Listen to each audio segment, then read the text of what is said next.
guys, it's the RetrofloraPodcast. I'm Brenda. And I'm Charmy, and we're just two crazy sisters with an opinion and a channel. If you like true crime, conspiracies, and supernatural crap, then this is your channel. Happy Black History Month! Yay! As we say this as the last weekend of Black History Month. Oh my god, you're right. Yeah, you guys, we're sorry. It's just been, been busy. It's been a lot. It's been a lot. Our mother had surgery. We went out to go see our sister. In another country, a different state. In a different state. Yeah, work's actually been more busier. Well, usually we have a dead period, but we didn't get a dead period, really. It was just back-to-back working again.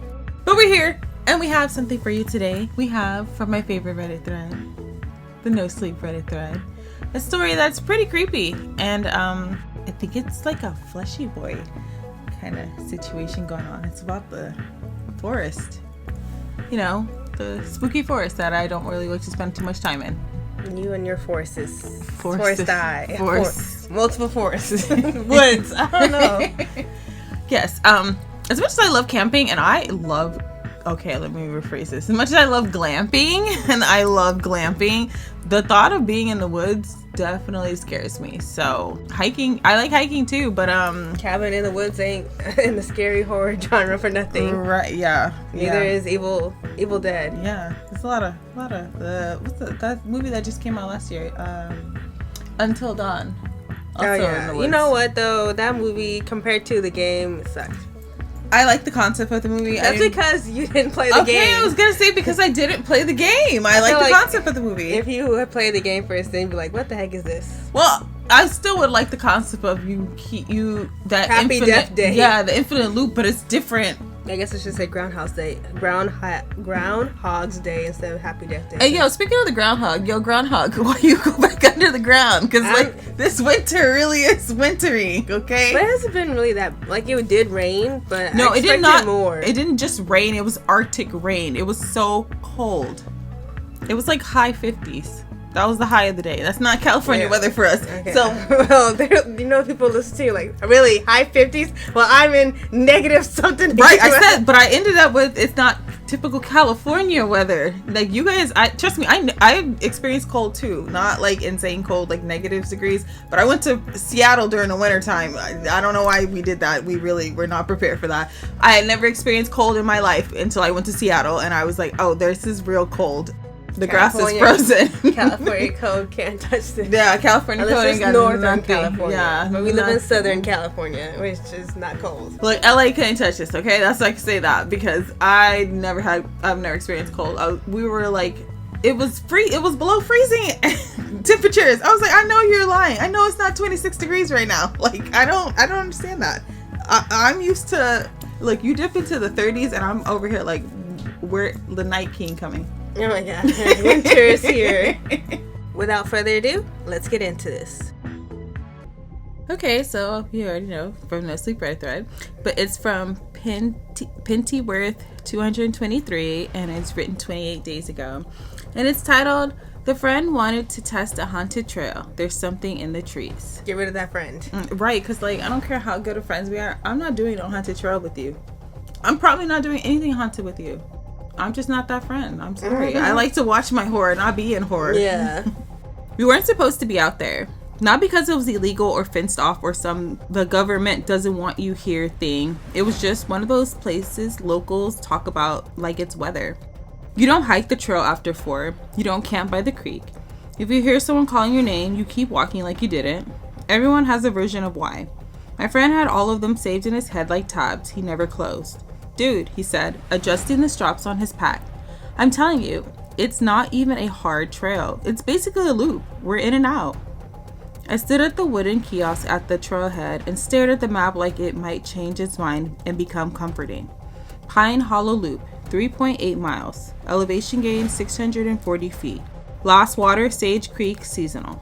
Below it was the warning board, weather, ticks, black bears, and a bright red sign that said carry out trash, no fires, stay on trail, standard stuff.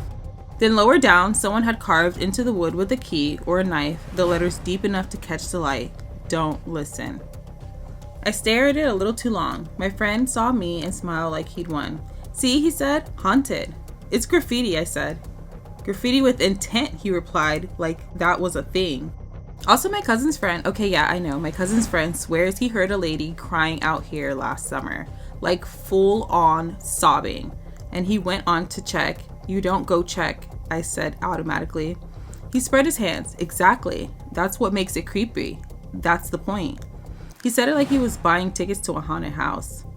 The thing about my friend is he wasn't dumb. He got A's without trying. He was good at sports and he had common sense most of the time. But he had this itch, like he needed to prove scary stories were fake by walking straight into them.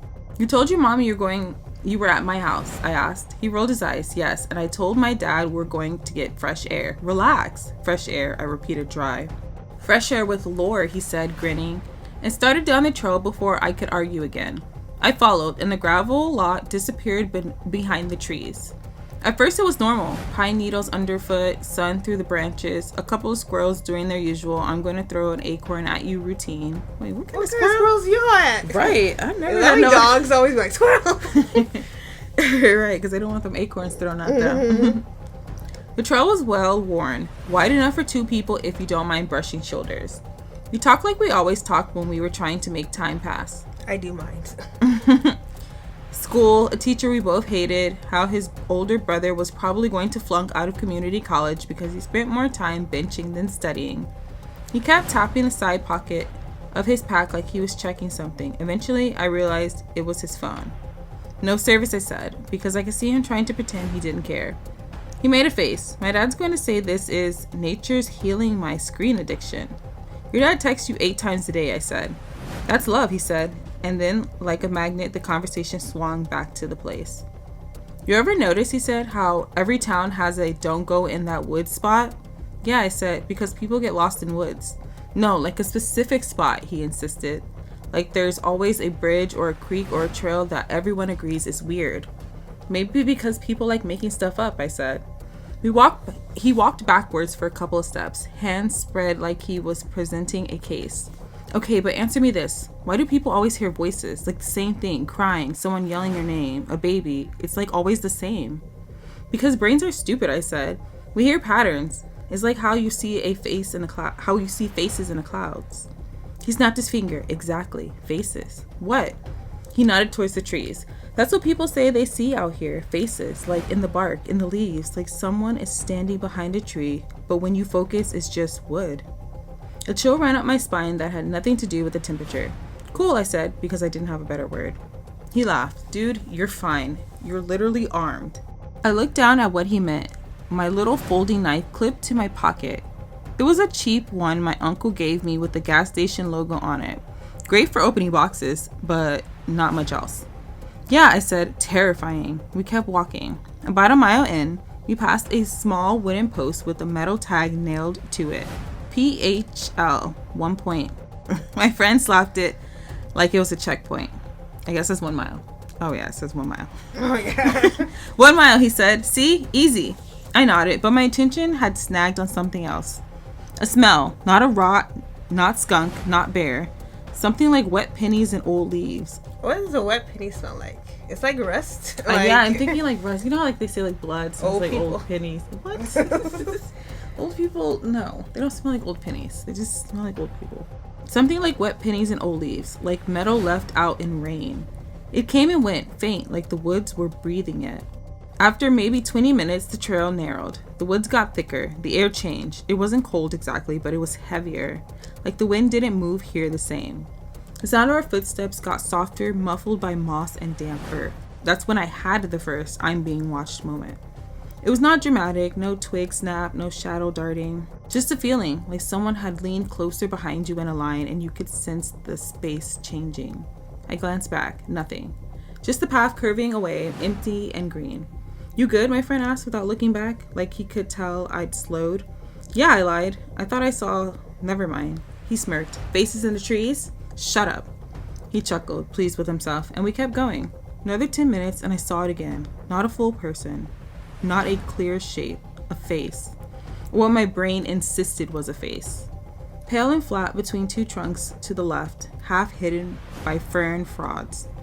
Just enough contrast to look wrong, like skin where there shouldn't be skin. I stopped walking without meaning to. and my friend took a few steps before noticing, then turned. What? I stared. The face didn't move. It didn't blink. It just was. My throat tightened. Do you see that? He squinted in the direction I was looking. See what? Right there, I said, pointing. He leaned slightly, then then shrugged. Bro, that's the light patch of a bark. That's not bark, I said, and I hated how small my voice sounded. He walked closer to the spot, like he was approaching a museum exhibit. It's literally just bark. As he got within 10 feet, the face disappeared. Not like it ran, but like it just stopped being a face the moment the angle changed. It became just like trees and a shadow. He turned back to me with the same grin. Faces in the clouds, remember? My heart was still pounding. Okay, yeah, sure. He didn't let it go. You're spooking yourself. Whatever, I said, and forced my feet to move again. He reached the clearing maybe 5 minutes later. It wasn't a big open field or anything, just a spot where trees pulled back and the sun had space to hit the ground. There were rocks and a fallen log and patches of grass that looked weirdly untouched, like no deer had ever stepped here. A second trail marker stood at the edge of it, half tilted, PHL 1.8. My friend dropped his pack with a dramatic sigh. Break time. I hesitated, scanning the tree line. Nothing. Normal woods. I told myself to stop being weird and sat on the fallen log. He pulled out a dented stainless steel water bottle with a bunch of stickers on it, one of those Hydro Flask knockoffs, and drank like he had been dying. I gotta be a knockoff. I guess it didn't have a Hydro Flask logo on it. I had a cheap, crinkly plastic bottle from a gas station, the label half peeled off because I'd been fidgeting with it. We drank water, passed the granola bar back and forth like we were splitting contraband, and for a minute I felt stupid for being on edge. The clearing was warm. The sun had made little bright spots on my friend's hair. It felt like a normal Saturday again. Okay, my friend said, wiping his mouth with the back of his hand. So the legend, I groaned. Here we go. He ignored me. The legend is that this used to be a settlement trail. Like 100 years ago, people would cut through here to go to the old mill. You mean the mill that's gone, I asked? Yeah, he said, undeterred. And then there was this family, again, I know this sounds kind of like a campfire, who got lost in a storm and froze out here. The mom was screaming for help and the dad went looking, and he stopped mid-sentence. His face changed. Not scared yet, just confused. What? I asked. He held up a hand like he was listening. I listened too. At first I thought it was my ears adjusting, then I realized it wasn't that. Everything had gone silent. No birds, no bugs, no wind, not even the faint leaf shimmer sound you don't notice until it's gone. It felt like someone had pressed mute on the world. My skin prickled. What the? My friend started. A sound came from the woods. Not close, not far. A scream. And it wasn't just a movie scream. It was ugly. It sounded like someone being hurt badly, like pain dragged out into the air. It ended with a wet, choking noise. My friend stood up fast. Don't, I said, grabbing his sleeve. He shook me off. That's a person. Another scream. This one higher, shorter, like someone couldn't keep it going. My friend took 2 steps towards the tree line. Hello? My stomach dropped. Stop yelling. He turned towards me, eyes wide. What if someone's getting attacked? Then the scream came again, right on the edge of the clearing. Close, too close. It sounded like it was coming from behind the tree 10 feet away. My friend spun towards it, and I saw his shoulder go rigid, because something in the trees moved. Not like a deer, not like a bear. It moved like a person trying to move like an animal. Low, quick, wrong. My friend stepped back. What? The thing hit him. It came out of the shadows like it had been waiting for the exact moment, like it knew he'd turn and his body would open up. There was a blur of motion, a heavy impact, and my friend went down hard. The sound of his back hitting the ground, knocking the breath out of me. I stood up so fast my water bottle fell and rolled. I saw it then, not clearly, but enough. Tall limbs, a torso that looked too narrow. The head that wasn't right, like the face was stretched or covered, like skin pulled too tight over something that didn't match. And eyes. Flat eyes that didn't blink.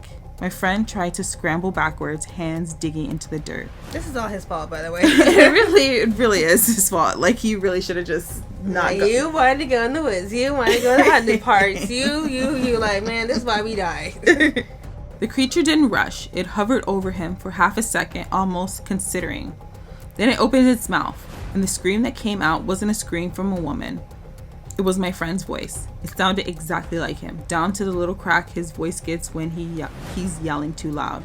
Help me! My blood turned to ice because the sound wasn't coming from my friend's mouth. It was coming from the thing. My friend's eyes went wide with realization, and he made a sound like a sob, like his body understood he was already too late. I grabbed my friend's arm and pulled. "Get up," I hissed. "Get up." He tried. He got one foot under him. Then the creature moved fast and precise. It grabbed him, not like an animal grabbing prey, but like a person grabbing a risk in an argument. It yanked him back so hard his head snapped and his teeth clacked. He screamed for a real this time, a high, raw sound, and his nails torn through dirt as he tried to hold on. I lunged forward without thinking and swung my pocket knife. I didn't even aim well. It just stabbed at whatever I could reach. I hit something. The blade sank into a wet resistant and then slid out. The creature turned its head towards me. Like, you thought? Not angry, curious. Like it hadn't expected me to do that. Then it moved. It didn't swipe at my knife hand. It went for me. It hit my chest with a tackle hard enough to knock me backwards. I felt the air blast out of me. My shoulder slammed into the log. Pain exploded down my side. Before I can get up, something sharp dragged across my arm. 3 lines of fire ripping from my elbow to wrist. I yelled, and the sound came out thin because I couldn't breathe right. The creature was on me for half a second and then off again, already back to my friend.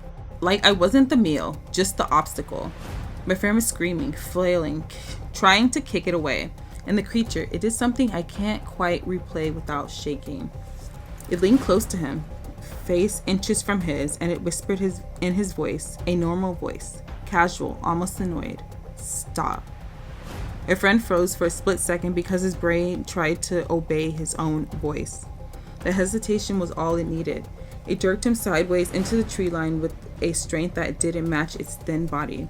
He grabbed at a sapling and it snapped. He grabbed at a rock and missed, and then he was gone into the trees like someone dragged him under the water. The woods swallowed him. The clearing was empty except for me, panting, blood running down my arm, and the rolled water bottle glistening in the sun. Like it didn't understand anything had changed. I listened. No footsteps, no struggle. Then, from deeper in the trees, I heard it again. My friend's voice, not screaming now, calling my name, soft, friendly. Like he was standing just behind the trunk, waving me over like everything was fine. Wait, the monster think that was gonna work after I just saw all that? Right. Like you didn't see me just kill him, but come over here, friend. And mimic his voice right in front of you, right? Like, my stomach heaved. I backed up, shaking my head, whispering to myself, "No." The voice tried again, sweeter. "Come here. I'm okay." I clamped my injured arm to my chest and ran. I didn't care about the trail. I didn't care about staying calm. I only cared about getting out of that clearing and not letting my eyes get caught by the wrong shadow. The woods stayed silent as I ran, like the whole place was holding its breath. Every so often, I'd hear my friend's voice again, farther now, like it was pacing me from the trees. Sometimes it sounded like him laughing. Sometimes it sounded like he was crying. Once, it sounded like my mom. That almost made me stop. Almost. I forced my legs to keep moving until my lungs burned and my vision started to tunnel. I burst back onto the main trail and kept running until I saw the trailhead kiosk from the trees. When I stumbled into the gravel lot, there were people there. A couple with a dog, an older guy loading a bike onto a rack. Normal life. I tried to talk and I couldn't at first. My mouth kept opening and nothing came out. Then words spilled, ugly and broken, and someone called 911. An EMT wrapped my arm and asked me questions I couldn't answer. Where exactly did it happen? Which direction? How tall was it? What did it look like? I kept saying I don't know because I didn't. I couldn't hold the shape of it in my mind. Every time I tried, it turned into trees again. That's so weird. Like, to try to think of something and that thing has so much control it turns it into a tree. The sheriff showed up and asked my friend's name. I gave just his first name. My voice shook so badly it didn't sound like mine. They asked if I had a phone. They asked if he had a phone, if he had a whistle, if he knew the trails. I kept staring at the tree line, waiting to see a pale face between the trunks. I didn't see anything. But when the search team started organizing, when radios crackled and flashlights got checked and people started moving with purpose, my phone buzzed in my pocket. I almost ignored it. My screen lit up. An unknown number. No contact name. Just one text. Why did you leave him? and beneath it, an audio message attachment. I didn't open it. I didn't have to, because before I could even think, my phone speaker crackled, just a half a second of sound, like it played by itself. My friend's voice, close and clear, whispering like he was leaning towards my ear. Come back. I threw my phone into the grass so hard it bounced. Everyone stared at me like I'd lost it. Maybe I had, because when I looked back at the woods, I swear, just for a second, I saw a face in the trees, and it smiled. Yeah, heck no. This one, not just this particular story, but the forest is scary, man. People go missing in it all the time, and I don't even know how he can even sleep after. I would never step foot in another forest ever again. Yeah, I wouldn't either. Couldn't do it. Because, yeah, that's scary. So what did we learn? Don't listen to your friends and don't go to haunted places. If you have a friend that's out here trying to prove that haunted crap is not haunted, stay away. I also learned how to use a pocket knife better. Right.